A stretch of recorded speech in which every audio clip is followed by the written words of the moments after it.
Good morning, everybody, and welcome to another Saturday morning with the Summit crew at the Summit Coffee Club. I tried to change that silly countdown music. I don't know why it changed it, but it's absolutely horrible. But anyways, who cares? Good morning, everybody. So glad that you're here. We have a very good one today. We have an amazing guest, an old friend of mine. I'm not gonna blow his head up too much quite yet, but we're very excited to get in today. We're going to talk about actually, first of all, before we get into that, I'm going to wait for my co-host to get in here.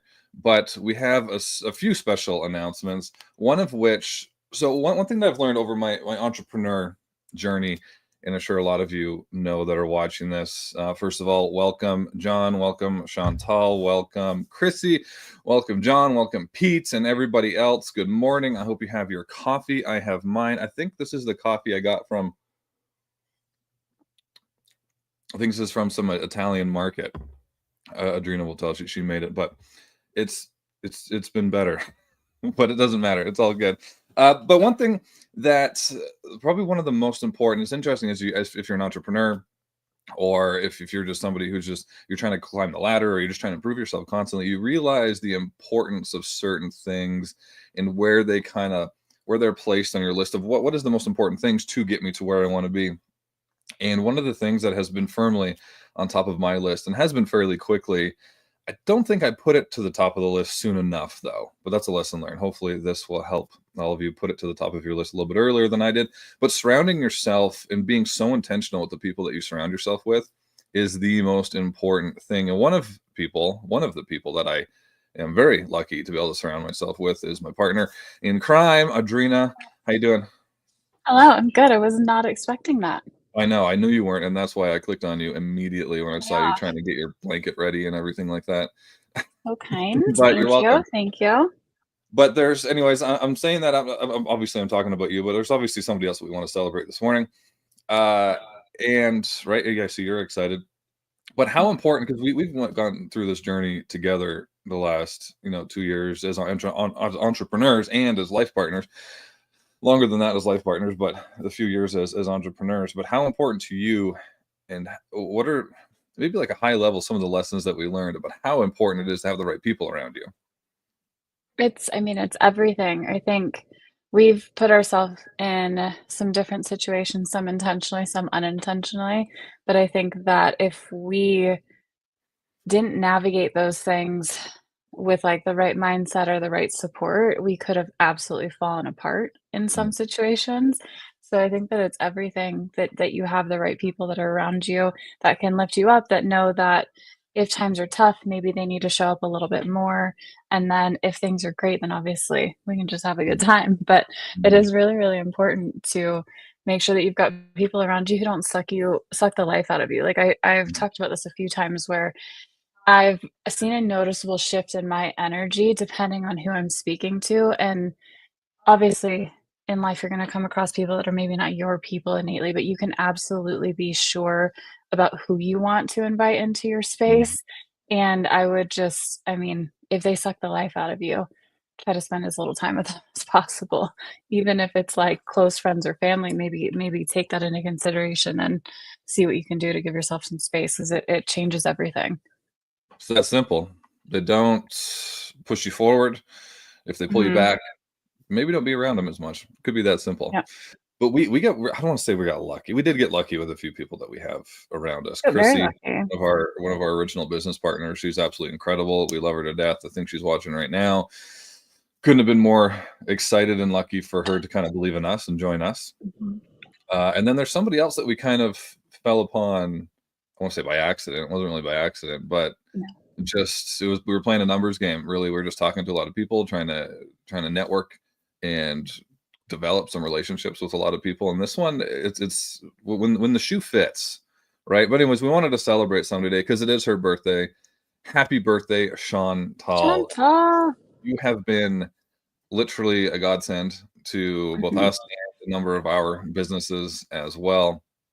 You're incredibly smart, caring, and dedicated. And that's part of the discussion we're going to have today. She kind of embodies, she might not agree, but that's fine. She doesn't need to. She really That was embodies amazing.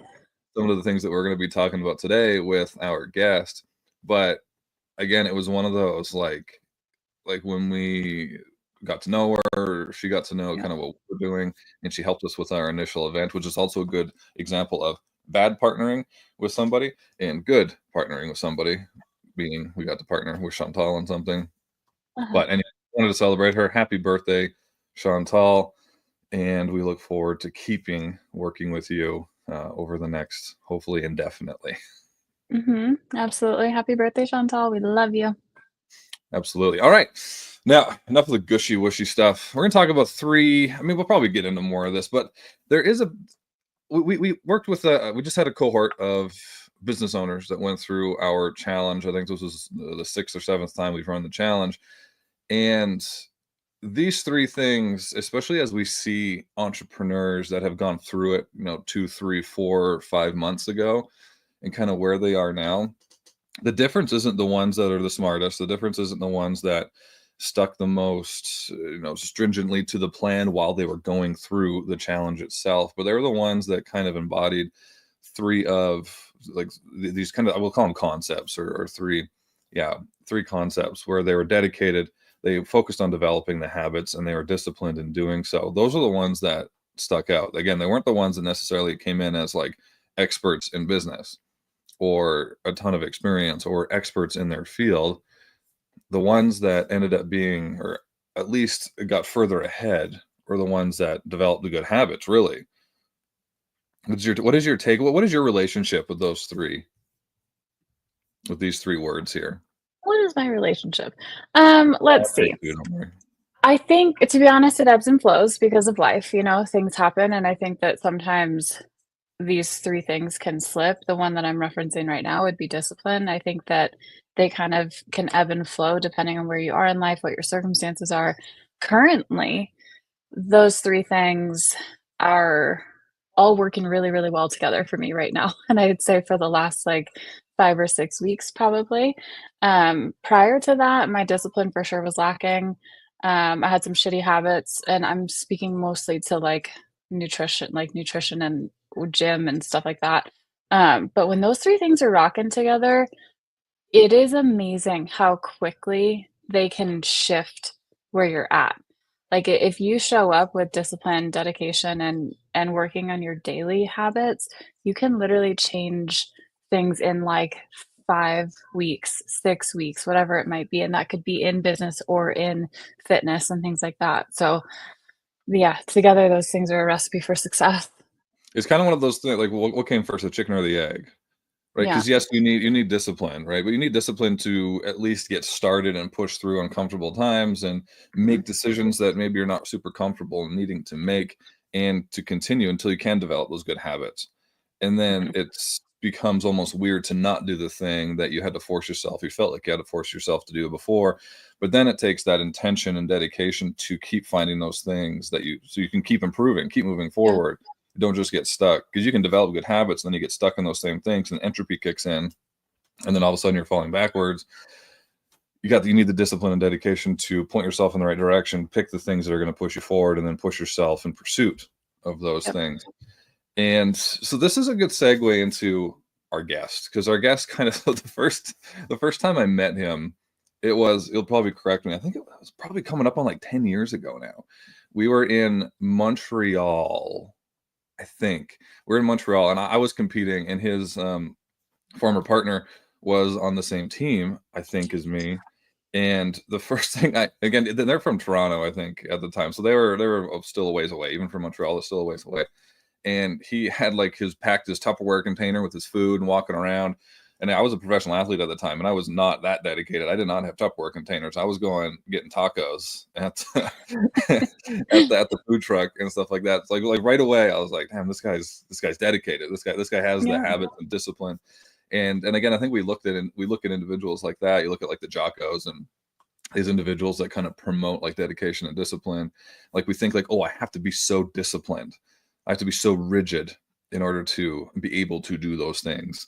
Right. But I think it's just who he is, but he'll be able to tell us better than that. But I want to give a little bit of an introduction to my good friend, Paul O'Neid. Paul is a coach, educator, mentor, and athlete with a single goal: to raise the bar for online coaching.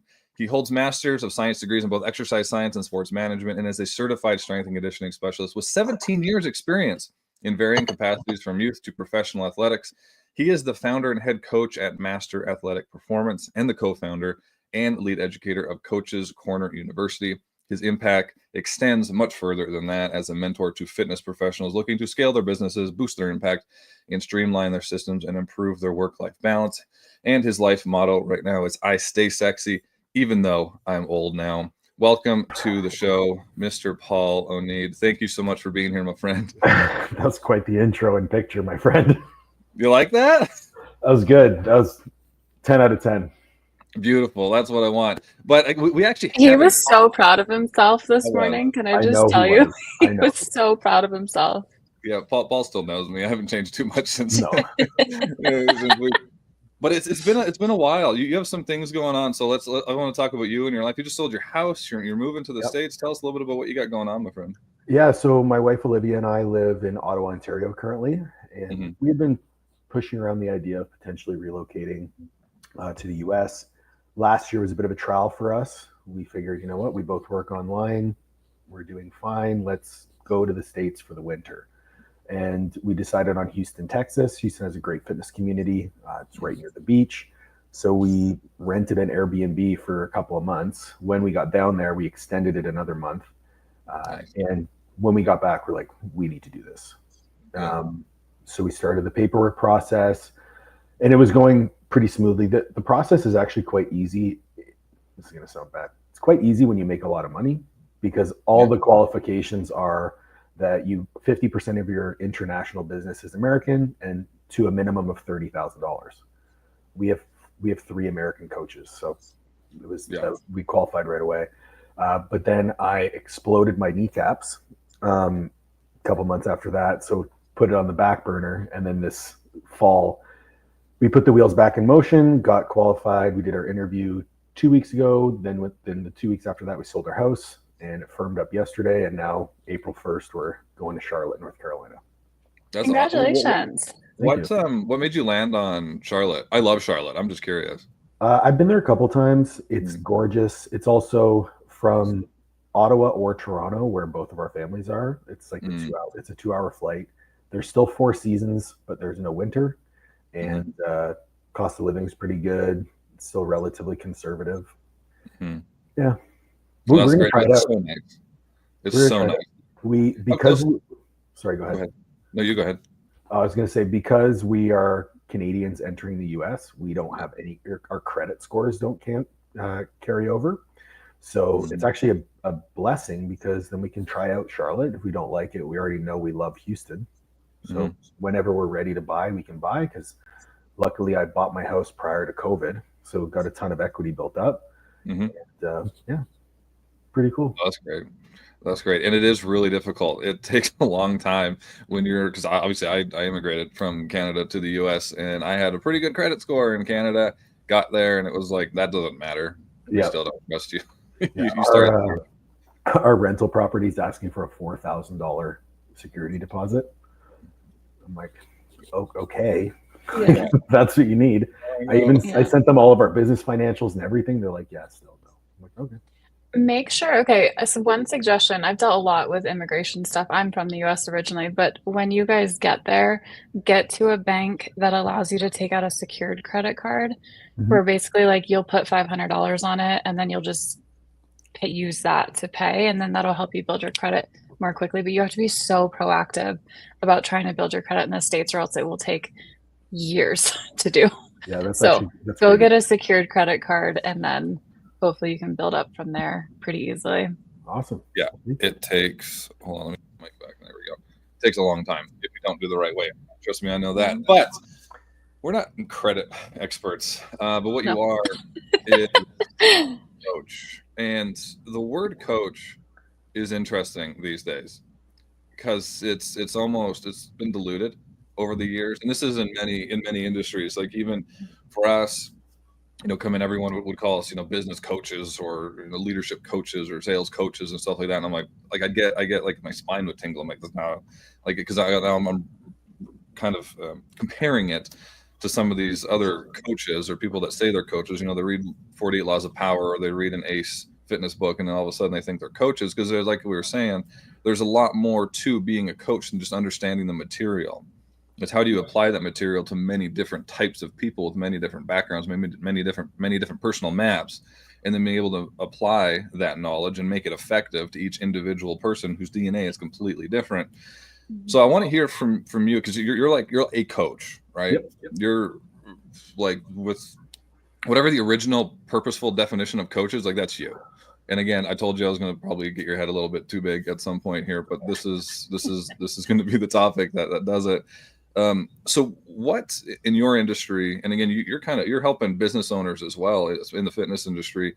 So in your industry, what really separates a coach from somebody who just knows some material and regurgitates it? That's a great question. For me, the definition of a coach is very much in line with you. It's someone who coaches the human first. So addresses the human, and then has a robust toolbox that can apply any number of tools to that individual.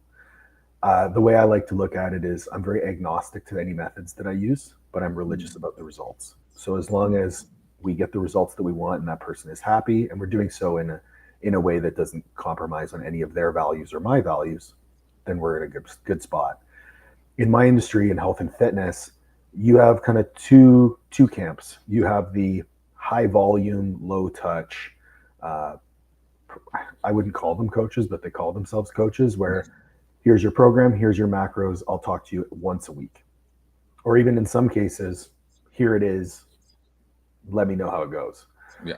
Whereas with us, our company, and the coaches that I mentor, we are on the side of human first. Let's hold your hand and take you along in this process. Yes, we have a plan, but I want a lot of interaction. I want there to be, almost daily communication. We're iterating on our plans as often as is necessary. We're using feedback to continue to refine the process. And it's a very hands-on, relationship-based coaching. Mm-hmm. And those two schools of thought, they kind of run counter. Well, one runs counter to coaching, the other runs counter to business. Mm-hmm. Because there's trade-offs on both sides. And this is something that I'm very firm on, is that no matter what decision you make, there is no right or wrong decision. There are only trade-offs that you're willing to accept. Mm-hmm. So by me spending so much time per client per week, I am limited by the amount of time that I have. Mm-hmm. So I can only scale my client load to a point in which time becomes the bottleneck. And yeah, there are a ton of things we can discuss about efficiencies, for sure. But when it comes to that bottleneck of client service, it cannot be compromised, because that is a value of mine. Mm-hmm. So how do I scale my business? Well, I work on the efficiencies. I make sure that I charge appropriately for my time, my expertise, and the results that I can get people. And then I continue to provide a great service. Now, on the opposite side, they look at decreasing service quality and value to increase client load. So it's just a different trade-off that you're willing to make. Mm-hmm. The problem on that side is your churn rate is going to be very high. Yeah. You're always going to have to be focusing on acquisition. Where on my side, I have a client that I've been coaching for 12 years. Wow. Our average retention, like my average retention rate, is over 2 years. Our company-wide retention rate is about 11 months. And that includes all the clients who maybe aren't good fits and everything. It's all across our entire company's 11 months. So when you look at customer lifetime value, it's a really fantastic place to be, because you don't have to you don't always have to be acquiring clients, which is the hardest part of operating a business. So we can rely on very slow, sustainable growth, month over month over month. And that usually ends up, because we're not compromising on service. Yeah, our growth might only quote unquote, be 20 to 30% a year. But that's a lot of money when you look at, I started the business on my own in 2014, and the growth was very fast initially because it was just me scaling. But then my wife came on board with me. We hired 2 coaches and then added 1 at a time. Now we're at 7 total coaches, and we're still growing 20 to 30% a year. Mm-hmm. So to me, that's a very sustainable rate of growth. We've had to adjust our systems. We have to do the things that we need to do to meet the demands. But service quality has never been compromised, which is our most important value, and we're happy. Mm-hmm. So that's how coaching, kind of broad strokes, is in the fitness industry. Yeah. And I mean, there's so much more of the latter where it's just volume, low touch. I'll check on you once a week. And for some people, that's okay. Like for me, like with the coach that I work with, that's fine for me. Mm-hmm. Right. But if you're somebody if you want to work with individuals who maybe have a more specific goal, who aren't freaks of nature. Yeah. Who aren't. I was almost going to. Literally. Oh my God. I'll agree for you. He was legit eating tacos and smoking everybody. I wish I was more dedicated. Speaking of the, what did you guys compete together? Was it CrossFit? We never competed together. I never did CrossFit. There's no way I would subject myself to that. Was it okay? I lifted heavyweight one time. How did you guys meet then? Through which sport? Through CrossFit. Yeah, it was his CrossFit. Okay. At the time. Yeah, his ex. Yeah, whatever. She was on the same. We were sponsored by the same company. Okay, got it. And then they sent us to Montreal to compete, and then he was tagging along. Again, he wasn't even competing, and he was there with his prep meals, freaking eating these giant Tupperware containers of like what slop. I don't know what it was. Still my life. That's exactly. That is funny. Zach, he literally hasn't changed though. He literally hasn't changed. Like we've been back like that though. Yeah. For those of you that are watching, the Tupperware containers are why he can look like that. He can sit on the throne. I'm on the creaky chair. But anyways, what was I going to talk about? This is why I love Summit Coffee Club, because I don't know what. When we talk to a lot of these business owners, and it's the very same thing in the fitness community, is really understanding what type of business, like what are your values, I guess, is really, really big. And what type of business do you want in the future? Like where do you want to be? And even now, that's like one of the most important concepts, that when we have individuals that come through the strategy challenge, they come in and they're like, I'm so busy. I don't want to, I'm all over the place. I have all these employees I don't want. I'm like, is this even what you want? Like, do you want a lifestyle, or do you want to run an empire? And they're like, I just want to be able to go live in Belize. And I'm like, okay, well, you're not on the right path here. You're not making the right decisions. These aren't in line with kind of your values. But it's a similar thing when I was in the fitness industry, because when I kind of got out of competing, I really wanted to focus on my entrepreneur and businesses, and that was a little bit more lucrative than a CrossFit career. And I came on with, and you're probably going to cringe, I think you already know this, V-Shred was just developing, a little smirk says it all, was just kind of developing expanding their online, I don't even want to use the word coaching, their online form fill out and email program process. So I came on and I helped them develop some of that on the back end, and it was as transactional as you could get. It was, they would just hire personal trainers who have no necessarily nutrition at all, like any knowledge whatsoever, other than like green food good, burgers bad sort of thing. And they had we had this software. I think it was called Evolution Nutrition. I'm throwing a lot of people under the bus right now, but I don't really care. I think it was called Evolution Nutrition. It's a great platform. They're gonna watch this. Yeah, I hope so. And they would be like, okay, we're going to spend about 50% of our budget this month on ads in places that don't even know what fitness is, so we can tell them whatever the fuck we want to tell them. Like, if you have this body type, you should eat more carrots. And then I think they would pay like $179 a month, and then the trainers would get paid like $15, and it would take me about 3 minutes to fill out this nutrition thing and send it to them. And then we would do hundreds of those a day. So the trainers are getting paid good, but it was such a shitty like model for actually developing results and long-term growth, because you talk about churn rate. The churn rate was like over 80%. Like it's people who would renew for the next month or would want their money back for the current month that they paid for. So you end up having to spend so much money on ads. Like their ad spend was the highest percentage wise, was the highest I think I've ever seen. And I've worked with like Hewlett Packard now. So it's like, it's absolutely wild. But then you shift over to your model where it's more, I mean, about 1,000% more high touch. You develop a really, really strong network effect. Referrals come in. Like I'm not going to speak for you, but I'm sure a much higher percentage of your client acquisition is from referrals because you give such a great service that people are like, you're stupid to choose anybody else.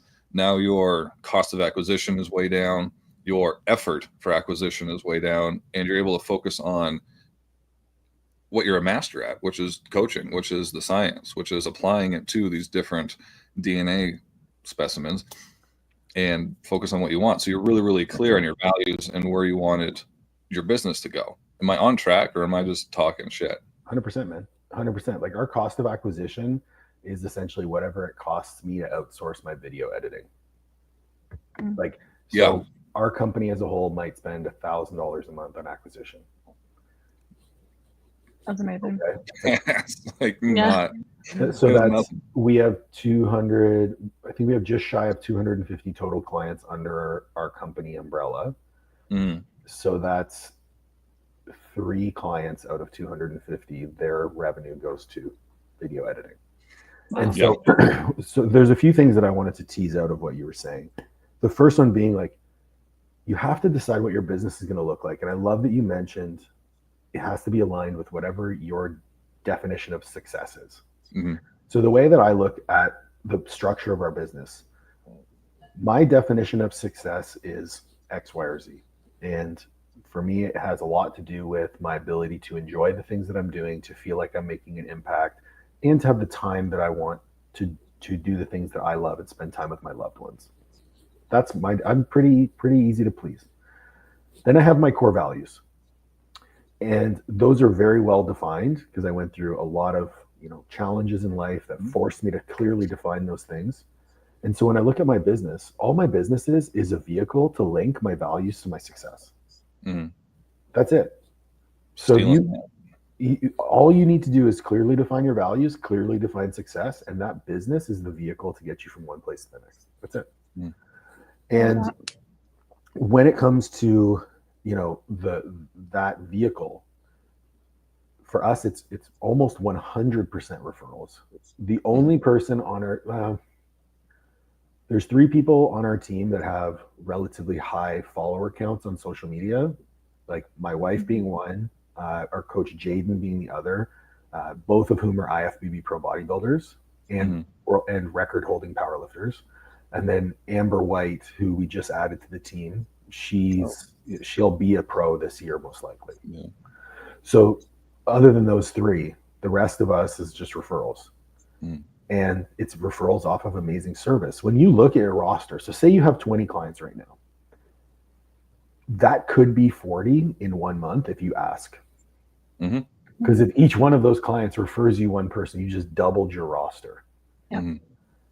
What can you do to get them to say yes? Well, that's provide great service. So if you wanted to logarithmically increase your roster size, just be a great, can I swear? Yeah, absolutely. Just be a great fucking coach. Yeah. That's your marketing. Be a great coach. Mm-hmm. End of story. Yeah. And it's get the results. Tough sell. Like as a mentor, when I'm trying to sell mentorship to people, like, hey, what's your ad strategy? Like, I don't have one. I know how to run them. I don't do it. Okay, well, how quickly can I grow? Like, how good of a coach are you? Yeah. Right. I can give you the exact framework of how to operate a business based on value, retention, relationships, and referrals, but the growth will be slower. If you're willing to do that, I'm going to be a great mentor for you. I just had a conversation with one of my mentees. He was attending a fitness conference in the UK recently.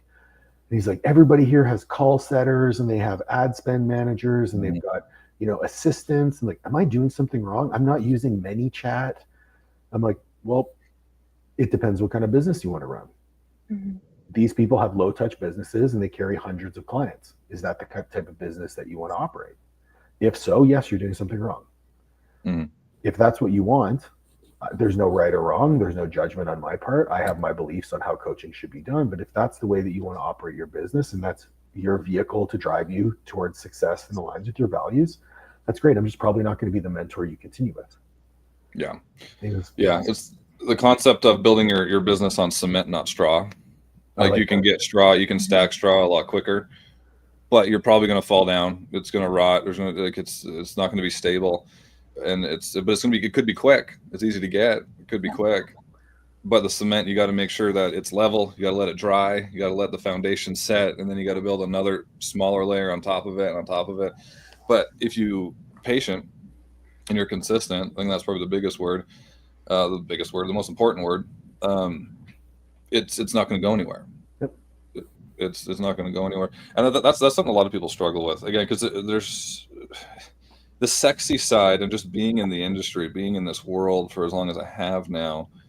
Like there's so much, like with AI coming out, with all these platforms, like social media platforms being one, and then like the different like email campaigns, different kind of CRMs, and all. It's just sexy. Mhm. They make it sexy because it's easy to market to, and you got somebody like the Hermosis who glorify it even more, which is like the marketing, ad spend, copy, product market fit, all this kind of stuff. And yes, and again, in some industries, where I'm speaking to like the fitness Yep. industry right now, what's more important is just be really fucking good at what you do and then prove it. Yeah, I mean those core business concepts like product market fit, having an ideal client avatar, like, these are all important things. I'm not trying to downplay that at all. But when it comes to marketing, like if you can get your own clients to market for you, Mhm. you will never have to worry about making money ever again your whole life. What about finding the right? Because we talked a lot about especially in like softwares like SaaS companies and stuff like that. Finding your ideal, like your ICP or your ideal customer profile. What's kind of your philosophy, or what's your process for that? Because with this type of industry, within the fitness industry, it's so personal, it's so relational, and it is in others too, but there is a much more transactional piece to it, because it's okay, this is how much money I'm going to invest in this, and here's how much money I could get back, right? And the relationship at that point doesn't matter as much if you're not providing that, right? But in this, it's much more like, if we're personally not as good of a fit, especially in the type of business that you run, where it is so relational and high touch, it's not gonna work long term. At least it's less likely to work long term. So what's your advice to those in the fitness industry, or again, not even just the fitness industry, but in these a lot more like high touch relational coaching spaces, to kind of find, and maybe indicators that you are finding your ideal customer profile? That's a great question. And if you already have some clients, it's a lot easier because you can just interview your clients. So you interview your clients, you look at all the commonalities across them, and then you can look at which ones perform best, which ones perform worse, and you can kind of build it at like reverse engineer from those interviews. When you're first starting out, I would entice people to coach as many different people as possible. So start to provide value in the things that you find interesting, start to attract clients, reach out to friends and family, start to get a few people into your roster. And then you'll figure out which ones you jive best with, and you can do the process of interviewing, finding commonalities. One of the things that I found the most challenging, because I've worked with a wide variety of populations, from, I've had Navy SEALs, I've had NFL players, I've also had 60-year-old mothers who want to lose 10 pounds. There's a lot of commonalities between those people, but it's not physical, it's not demographic, it's not geographic, it's psychographic. And what we found with our business is that the way that we coach appeals to a very specific psychological profile, and it's someone who views training and nutrition as a vehicle for personal development. And so a lot of our content, a lot of our copy is around personal development, and that's helped us attract our ideal client. And it took us a really long time. And truthfully, I never really had to do that work until we started adding coaches to the company, because the company was just Paul and Olivia. Yeah. But now we have to showcase these other coaches and help them build their roster. And we want the company to stand on its own. That ideal client avatar for me it's a tough conversation because I think over time, actually, I'm going to put it to you this way. Most people work with a coach because they want to be somewhat like that coach. Okay. Mm-hmm. So when people hire me, they're like, Paul's 37. He's in good shape. He's strong. He runs a successful business. I run a successful business. I want to be big and strong. So they kind of gravitate towards the things that I am. It was the same when I was competing in powerlifting, right? At the time we met, I was ranked in the top 10 all time in 2 different weight classes. Yeah. So I had a lot of people just, hey, I want to be, teach me to do what you do. Mm-hmm. And that's the same thing that happens now. Teach me to do what you do. So there has to be some element of that as well. You have to be the product of your product. And I think that is the key. So your ideal client kind of flows back from who you are and what you represent, and then can get more refined through that interview process. Mm-hmm. One thing I've seen that a lot of them struggle with in that space, and this isn't really any space, especially like any type of service space, is they don't look through your ICP's lens and how you show up. Like for in this case, your social media, if you have a website, if you have a YouTube channel or whatever, that's your portfolio. And if you look at that through, if you don't look at that through their lens, like you could be showing up as something you don't want to show up as. If you're just kind of out there, just unintentionally just throwing content out there, just throwing messaging out there and just giving advice because it's how you felt that day, sort of thing. And then you're like, why am I attracting people I just don't want to work with? Like, I feel like I'm wasting so much energy, bandwidth, time on people that just aren't sticking around, or I just don't enjoy working with. But they don't go back and look at from, again, their customer's lens. And that's really hard for any business to do, is look at their business, look at their product, how they're showing up from a customer's lens that maybe doesn't know as much as they do or know who they are initially, and be like, okay, how am I showing up? What am I showing up as? What are they thinking when they see my stuff? Who am I attracting? Is that the right person that I'm attracting to me that is going to make me want to continue to scale and move forward? So, and this is where I've seen a lot of them where they have like their initial 10 clients. Mm-hmm. So say they're a personal trainer or something like that. They have their initial 10 clients and they're like, they don't show up. They're just not pushing. They're not listening. They're just like, when they're here, like, I don't feel like I have to put like a mask on. I'm faking it the whole time, sort of thing. So they don't necessarily have their customer profile, but they're dedicated to, okay, I need to find out. I need to make this work. I need to find out who that is. What's their next step from there? If they don't even know. Well, number one would be recognizing that if your client isn't showing up and doing the work, it's your fault. For sure. Right. For sure. Yeah. Right off the bat. So you have to take some extreme ownership. You mentioned Jocko earlier. Like, you have to take some extreme ownership over every part of your business. So if your people aren't showing up, they're not engaged, they're not participating in the process, that is your fault. And it's a direct reflection of how you show up with them and how you orchestrate the systems in the back end behind your business to engender that sort of engagement. So once you accept that responsibility, you have to do the work to improve those systems, get that engagement from the people that you're already working with, and start to drive some results. Mm-hmm. What you'll notice just from doing that is the quality of coaching will go up and you'll have actually more enjoyment in the process. Mm-hmm. So then now you can start to realize, like, okay, if you have 10 clients, I'm going to assume one doesn't suck. Like, I think it's safe to assume that one of the 10 Probably doesn't suck. What are the questions that person is asking you? Mm-hmm. What are the feelings that they had when they approached you for help? What are the barriers that they face? Now you can start to structure your outbound content to that specific person because you've already got someone there. Like, you're with someone for an hour in the gym as a personal trainer, you're going to have great conversations. Mm-hmm. So just have those conversations publicly. And now all of a sudden you're going to get a whole new group of people. You get out what you get back what you put out. So if I put out content that's geared towards this individual who is awesome, I'm more than likely going to get more awesome individuals coming into my coaching. Mm-hmm. I think a lot of people try to overcomplicate this. Yeah. And I think that's why the water is so muddy. It's really that simple. Mm-hmm. Just answer the questions you're already being asked, and you're going to get the right person responding to your content. Mm-hmm. It's and this is the reason I'm sticking on this is because I know there's people watching right now who have they may not be in the fitness industry, but what you're saying applies whether they're like one of them's an executive communication coach. Same thing applies. Very, very, very similar thing applies. Somebody else coaches nurses. Very similar. Whatever your coach, if you're trying to take an individual from where they are to where they want to be, and there's things standing in their way, it applies. Absolutely. Absolutely. I mean, I use these same principles in my mentorship. Like when I'm actively talking about mentorship or coaching practice, I harp on the same shit because like the people that I want to work with have those problems. You know, one of the major challenges that people face is just getting visibility these days in social media or online. But that shouldn't be the main driver of your business ever.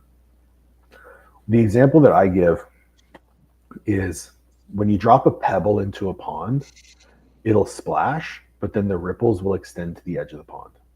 Mm-hmm. Every single contact that you have with a human being is you dropping a pebble into that pond.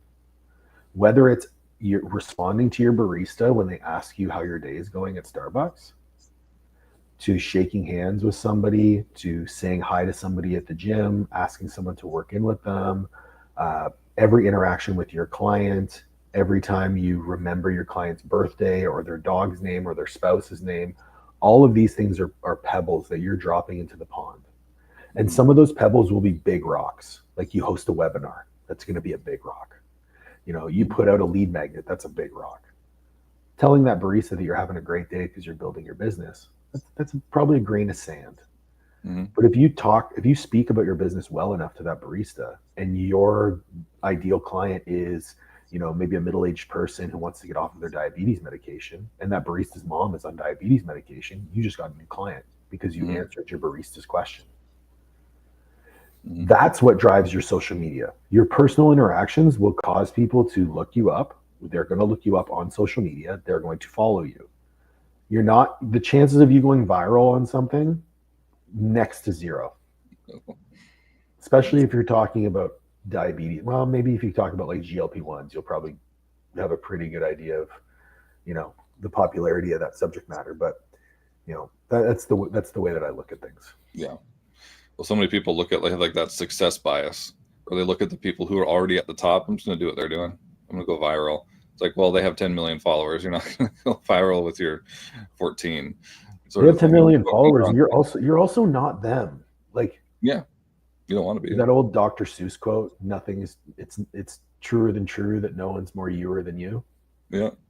Like no one is you better than you are. And I hate to say this, some people are just fucking boring. That's okay.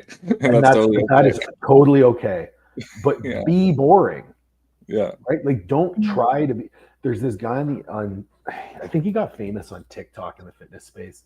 His name's like Ryan Jewer. And I know what you're talking about. Yeah. He talks really fast and he talks like this, and this is the iliac crest and the blah blah. And bro, he's a nerd. Yeah. But people love him because he's a nerd. And that's who he is. And it's not a secret that when you talk to that guy, he talks exactly like this, and he's really fast. And it's a good impression. Yeah. I've been practicing. I find it so fun. Like I don't consume much social media. I'm very much like I use social media for business, and then I get off of it. But you know, for me, I love observing what people are drawn to because it does give me more feedback. But you have to look below the surface. Because if all you see is this guy talking really fast in a nerdy accent, you're going to miss the fact that he's actually pretty jacked. Mm-hmm. He's actually pretty strong. But he's a big fucking nerd. Yeah. So if that's you, just be a nerd, and eventually people are going to catch on to it if you give them good information. Mm. It's like that Sam Sulek too. He got so popular. Okay, so I have a theory, and I know this is going to be probably a little bit taboo. I find his videos incredibly homoerotic, and I think that is a major draw for why. It probably is. But you think about, like, he's taking his shirt off, he's flexing, he's grunting. It's a very if you look at it on the surface, I think that a large portion of his audience is that crowd. And it's true. Like, I went to the Arnold last year and he was there making an appearance, and it was either young kids who just like being jacked or want to be jacked. Yeah. And then that crowd, that was it. That makes sense. That makes sense. You never And know who you're attracting sometimes Listen, either. there is nothing wrong with that. That's just the No. theory that I have. Because he was one of the fastest growing, I mean, at least in the fitness space, one of the fastest growing YouTube channels at the time. I don't know if he is anymore. It's insane, but he is just him. Yeah, he's just It's being like, him. I'm going to the grocery store and I drink a lot of milk and I eat a lot of cereal. I also train like an absolute savage. Yeah. And here's the disconnect. People are like, oh, I want to be jacked like Sam. I can eat milk and cereal. But you're missing that training like an absolute savage part. Yeah, That's kind of important. kind of. Yeah. Like, he's an animal. He's so strong. But Yeah. missing Well, the and forest speaking for of the trees. bringing it full circle, I don't think people understand, like, especially when they watch that, and if they look at, like, another example of somebody who's just boring but found success because he's just smart, is the Alex Hermosi as well. Whatever you have to say about his concepts, I mean, he's super successful, very smart guy. But I don't think they understand the level of, like, when you talk about training like a savage, or putting in the hours, or like, for one of the things that he always says, like, if you're not where you want to be in your business, sit down for 4 hours and just do outreach and like connect with people. I don't think people actually understand the nuances and how much, like, we'll use training like a savage as an example, how much that hurts and what it feels like, how to push through those things, what it feels like the visceral reaction.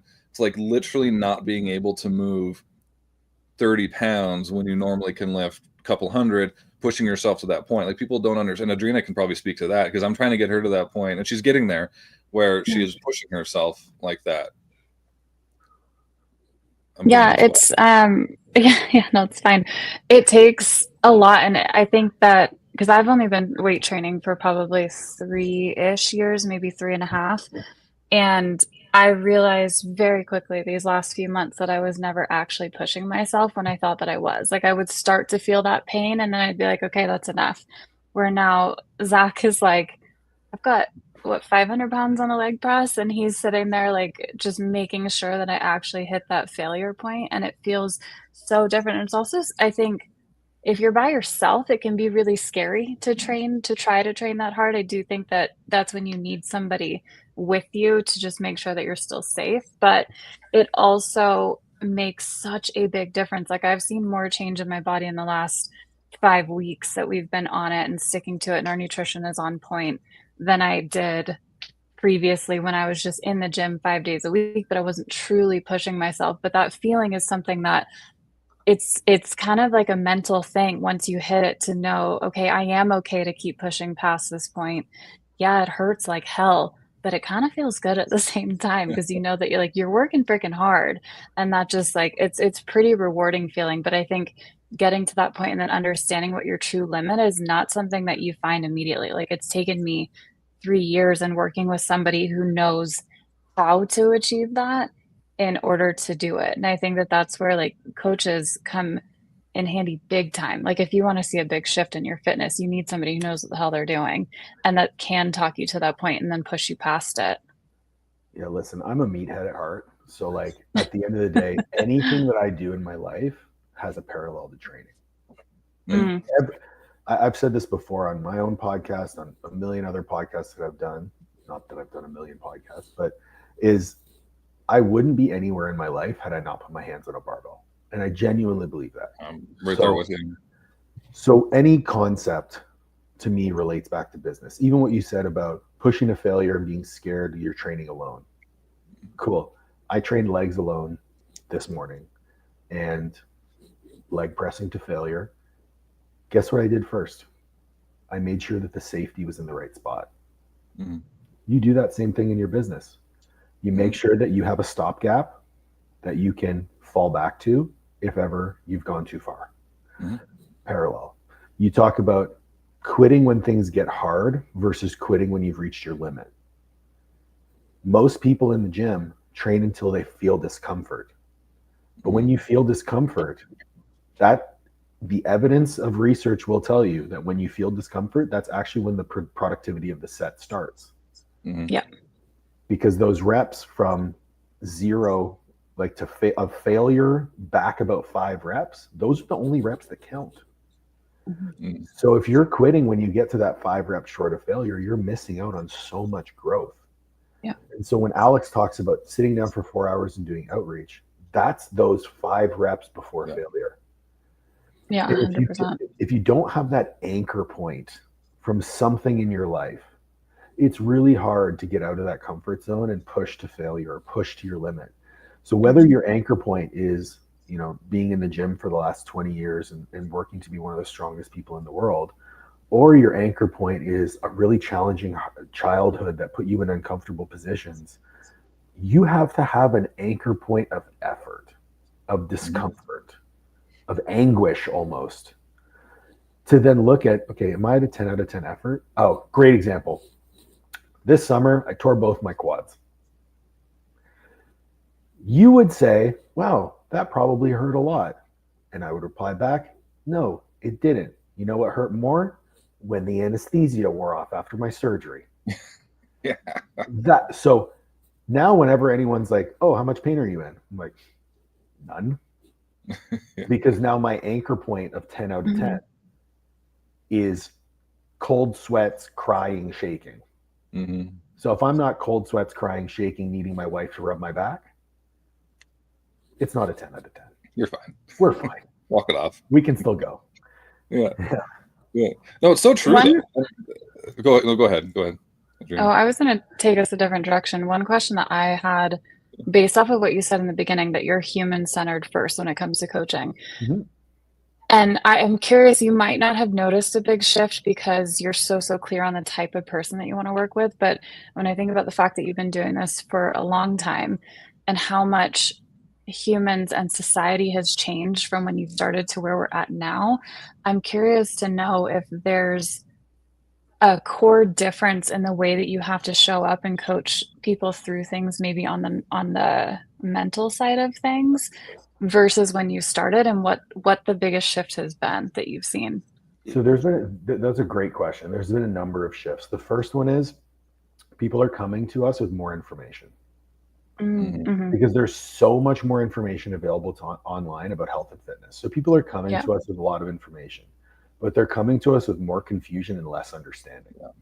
So whereas before they might have had like a handbag full of information, now they've got a backpack, all their pockets are full, there's like shit falling out of them, they've got a trailer behind them, all of information that they have no idea what to do with.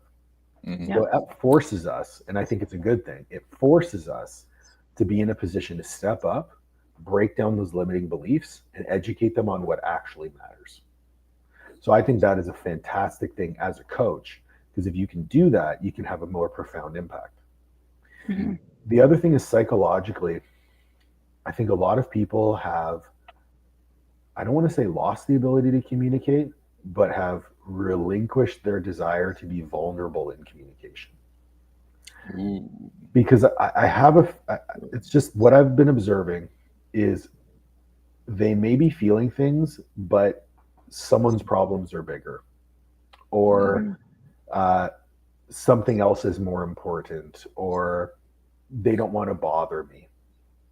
That one kills me. So like, you're paying me, so it's not a bother. And I think that has a lot to do with the way that we communicate these days through virtual mediums versus in person and face to face. I also have, I feel a certain way about the virtue signaling and the privilege and all those things. I am a believer of selfishness as a virtue, especially when it comes to decision making. But you have to be like, your decision to hire a coach, to me, is a purely selfish one. It is a decision to put yourself first. So your emotions, your vulnerability needs to be at the forefront, because without that, you're not going to have a clear relationship. So we as coaches have to work harder to get that openness, that trust built right from the beginning. And when I talked earlier about how your values and success have to be aligned through business systems, well, guess what our clients fill out as soon as they start working with us? a coach athlete questionnaire of Mhm. how do you need to be coached to get the best results? Mhm. How do I need to show up for you when you're struggling? How do I need to show up for you when you're having success? Business systems aligning with values leading to success. So like it's at the core of everything that we do. But I love your question because I think people are always going to change. Mhm. Mhm. You have to have some level of humility as a coach to understand that you won't always have the right answer right away. And being honest with that client in front of you to say, hey, I don't know what the best thing to do is right now. We're going to try this. And based on this result, we're going to iterate and we're going to find what's best for you. Yeah. That immediately brings the guard down, right? Now they don't have to try to be perfect. Now they know Yeah. that everyone is fallible. It also removes that, like, there's three kinds of leaders. There's the leaders that stand in front of you and pull your arm and pull you forward. There's the leaders that will stand in front of you, won't hold your hand, and just show you where to go. There's the leaders that'll push you from behind. We're the types of leaders that we're going to walk side by side, and I'm just going to have my hand on the small of your back, just so you don't fall back, and I can kind of lead you forward. Mhm. But eventually, I'm going to take my hand off your lower back, and then you're just going to go, and that's building autonomy. Mhm. Right? So, yeah, that was a great question. I love that you're like the fact that in your intake though that you are like that speaks volumes to the fact that you are actually human centered because you are not just like this is how I coach and this is how I lead and I don't really care who you are and how you navigate through things. The fact that you're immediately like, let me get to the root of who you are and how I need to show up for you. Like that is the biggest thing I think that one of probably your biggest differentiators within how you built your business and now how you're mentoring your coaches is navigating the person in front of you and knowing this is what does it for them, not this is what works for me the best. And I think that's where a lot of coaches go wrong. They're like, I got successful like this, so I'm going to tell you to do it exactly like this too. That doesn't fucking work. Like that does not work. We're all individuals who are on our own path, who have our own shit that we've dealt with that have led us exactly to where we are today. So if you can't create as a business owner who provides a service specifically, if you can't understand how to adapt your frameworks or the things that have worked for you to the individual that's actually in front of you, you're not a coach. You're literally just like, hey, use this template and see if it works, but you're not just a actually writer. coaching them. You're just Yeah. a storyteller at that point, right? Like that's what we see. But it does work for some people, but you don't want to mimic that because again, you're not them. You don't have, you probably haven't put the time in that you don't know what their business look like. Like an example I always give, like this is a good this example that I give it. This is like Andy Elliott. I don't know if you're familiar with who Andy Elliott is, Of but like course. he won't. So- Yeah, so annoying. Unfortunately, yes, I am. that's Yeah. the same face you just made. That's what I do as well. And I met him a few times. Me and him had the same mentor for a year, so I had to put up with him on a call once a week for a year. But he's actually not a bad guy. But I don't want to get into that. But anyways, his model, his brand is like, I'm not going to work with you. I'm not going to hire you unless you have a six pack, sort of thing. And so he attracts a bunch more of him. And right now it works. But that's his Literally. that's his thing. I don't want to And- work with 5 other me's or 6 other No. me's. I can't even stand No. myself some days. Exactly. No, I'm exactly. Me too. But I mean, it works for him. And again, his model, like he's one of the fastest growing sales coaches ever right now. And then if you look at his comments on all of his, ads and videos on YouTube and stuff like that, is 90% people being like, this guy's a fucking idiot. Like he doesn't know what he's doing. This guy's an asshole. But it works for him, and he's fine with putting up Because he's him. Because he's him. He's And he knows leaning what into it who he is. Yeah. And so he just kind of he does it, but again, you don't know what he had to do to get there. It probably took a lot of iteration. It probably a lot of money to get there, and you're not him. So I'm just what I'm saying is it can work, but it has to like again, that's like that success bias. You're looking at the unicorn from afar and being like, I could do that, when you're not looking at like the years and miles and money of shit to get to that point, right? You're just it's not Also, usually like, it's not feasible. Ask yourself if you want to get to that point. Yeah, even if you do.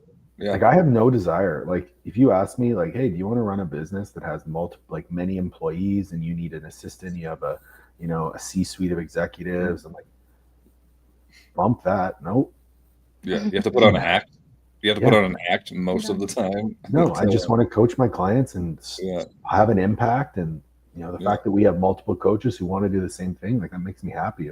If we just continue to do what we're doing and grow steadily, like we're going to be in a great spot, and I don't have to worry. Like I hired a virtual assistant this year. Ooh. I know, and that was a big thing for me to give up that control. Yeah. But it took us making over $500,000 before I had to hire a virtual assistant. Yeah. And I'm a really organized person already, so it wasn't that hard to hire her. But if you're at like 100K and you need a virtual assistant, maybe you're just unorganized. Yeah.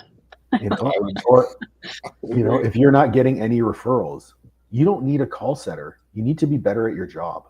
Like, No, it's true, especially in the service. 100%. If you're selling a product and stuff like that, it's a little bit different. But if you're, I mean, even then, just make a really good product and it's fairly similar. But yeah, if you're in a service industry or like software as a service industry, just crush it. Just do a good job. Even if you're selling products, like if your product is so good that everyone is talking about it, it's going to sell. No, it's 100%. You'll develop that network effect. But again, we're not saying to not, if that's your business model, to not do it. However, if that's your only source of new customer acquisition, if you're looking at again, we're talking about products, if you're looking at your product and there's you have very few return buyers, or you have very few referrals, and you put out a referral code or whatever it is and no one's using it, your answer isn't to hire more people in your call center. Your answer is probably to fix your product and develop more of like a relationship network that you can develop, so you can utilize, the low-hanging fruit. A great question I ask a lot of my mentees is, if I took Instagram away from you, would your business fail? How many of them would say yes? Most. Yeah.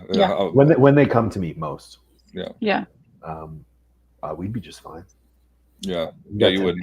I've got 10,000 emails. I'm fine.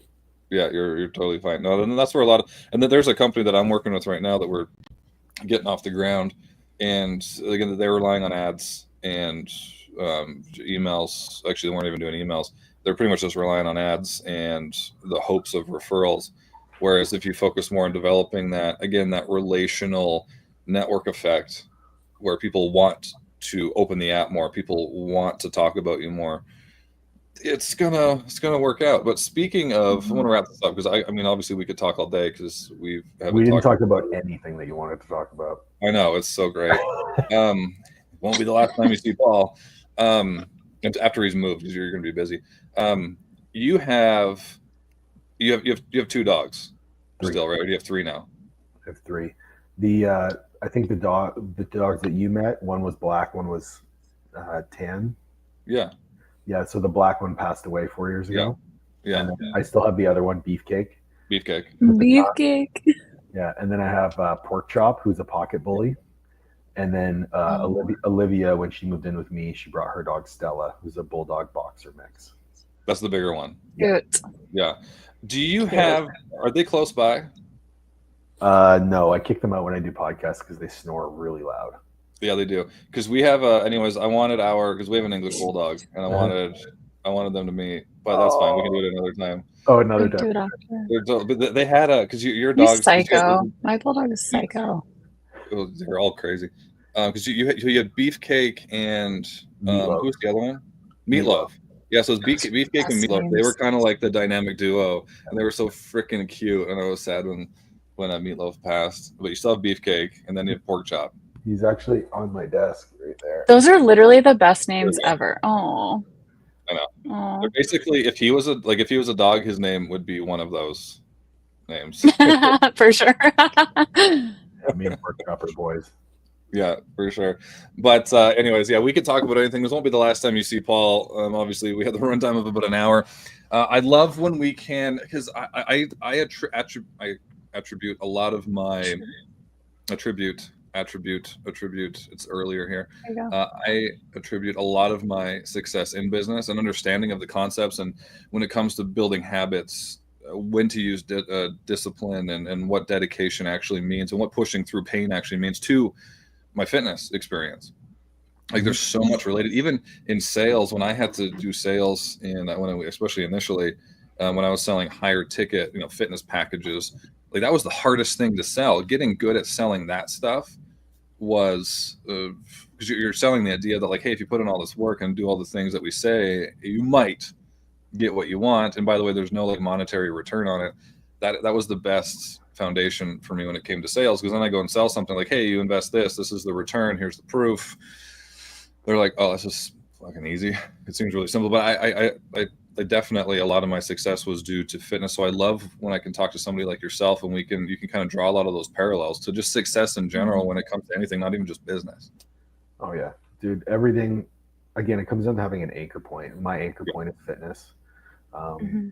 And when it comes to, habits, structure, discipline, motivation, I can count on one hand the number of times I was ever motivated to put 800 pounds on my back. And that number is 0. Yeah. Right. But I wanted the outcome. Mm-hmm. I had the discipline. I knew I'd put in the work. So I put it on my back. And the interaction between discipline, motivation, habits, and consistency, for me, the common denominator is time. Mm-hmm. So consistency to me means doing mostly the right things most of the time for a really long time. Mm-hmm. Motivation is a one-time high degree of discipline in the moment. Discipline for me is a value equation, because if you value the outcome more than you value the discomfort of the action that you have to take, you are going to be disciplined enough to take that action. I value my teeth not falling out of my face, so I'm disciplined to brush my teeth. I'm not motivated to brush my teeth. And that's actually the same thing that I do with my fitness and my nutrition. Like, I weigh 245 pounds. I gotta eat a lot of food. I'm not motivated to eat 5 times a day, but I'm disciplined because I want the physique that I have, and I want to maintain it and build it more than the discomfort of eating those foods. So I think for most people, it comes down to, we talked about business, aligning your values with success. Well, if you don't value the things that you are engaging in to get to that result of success, you're not going to do them. Like I have a client right now. She is in her early 30s, convinced that she can't lose weight. And she's been dieting and she hates it, doesn't like weight training, but likes staying active, loves to walk. Am I going to ask her to weight train right away? No, I'm not. And she hates dieting. So what am I going to do? I'm going to give her a plan that requires her to not, quote unquote, diet by focusing on abundance. Here are foods I want you to eat a lot of. Here are activities that I want you to do more of. And we're not going to count calories. Lo and behold, oh man, I'm not hungry at all, and my weight's just dropping. It's because, you're eating 1,000 grams of fruit and vegetables a day, and you're hitting a minimum protein target every day. That's really satiating. You're probably not going to have room for anything else to eat. And so, like, I attacked her mindset. I attacked the way that she looked at food. I met her where she was at in terms of her physical activity levels. And then I just flipped it on its ass. If I gave her macros, she would fail. And that's a mic drop. And that's the definition of a fucking coach. There you go. Not somebody who's just throwing shit at the wall that they read in the book. It's expensive. Yeah, it's expensive. That definitely is. But I want to leave it there because, again, you could replay and crawl, and connect so many parallels to that last 5 minutes that Paul just said on what it really is to be a coach and what it really is to get started, to find success, at least initial success, and to be really, really clear on where you want to go. So I appreciate you. I still love you. You're still sexy. You're not old. I didn't realize how close we were in age. I'm not going to call you old anymore. But Love you big time, brother. And I love everybody who's been showing up. We had a really good crowd today. You're probably busy. Next time, get in the comments, everybody. And you can still watch the replay. This will be on YouTube, Facebook, LinkedIn, all over the place. And I'm sure you'll see a lot of this end up on Paul's Instagram and all of his other socials as well. So keep an eye out for all that stuff. But until next time, everybody, I appreciate you. And keep chasing